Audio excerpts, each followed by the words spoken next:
If you sort of embrace the role you've got, and the company allow you to expand that role and develop that role and take control and ownership of the role, I like that. There's not a lot of overhead interference. I don't think I've been told no yet.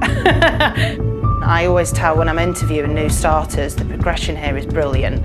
The world's your oyster. You can do anything here if you want to and put your mind to it. Here they actively want you to progress and go on training and develop. Every role here at Midland Lead is varied, it's different, it's fast-paced, it's fun.